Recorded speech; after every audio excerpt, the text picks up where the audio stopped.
सोलापूर महानगरपालिकेची ही निवडणूक सोलापूरचे भविष्य ठरवणारी निवडणूक आहे।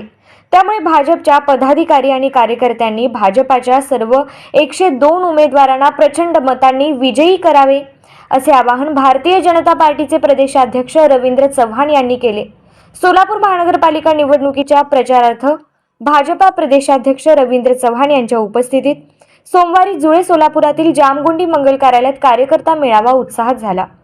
यावेळी भाजपा प्रदेशाध्यक्ष रवींद्र चव्हाण म्हणाले, पंतप्रधान नरेंद्र मोदी यांच्या माध्यमातून भारतीयांनी 2047 साली विकसित भारताचे स्वप्न पाहिले आहे।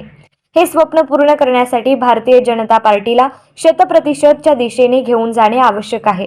विकसित भारताच्या पर्यायाने विकसित सोलापूरच्या जडणघडणीत सोलापूर महानगरपालिकेतील नगरसेवकांची भूमिका महत्त्वाची राहणार आहे।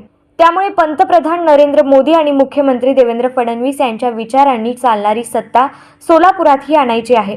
भारतीय जनता पार्टीच्या कार्यकर्त्यांनी आपल्या प्रभागामध्ये दररोज 10 तास पक्षासाठी देऊन प्रामाणिकपणे आपली जबाबदारी पार पाडावी।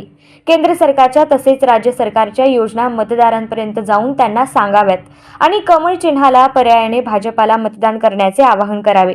शहरातील प्रत्येक मतदान केंद्रावर 50%हून अधिक मते भारतीय जनता पार्टीला मिळवण्यासाठी प्रयत्नशील राहावे। भारतीय जनता पार्टी हा कार्यकर्त्यांच्या समर्पणातून तयार झालेला पक्ष आहे।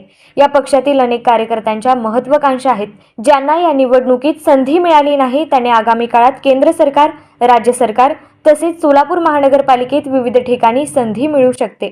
त्यामुळे उमेदवारी न मिळालेल्या प्रामाणिक कार्यकर्त्यांनी नाराज न होता ज्यांना उमेदवारी मिळाली आहे अशा भाजपच्या उमेदवारांना निवडून आणण्यासाठी प्रयत्न करावेत, असेही प्रदेशाध्यक्ष रवींद्र चव्हाण यांनी सांगितले।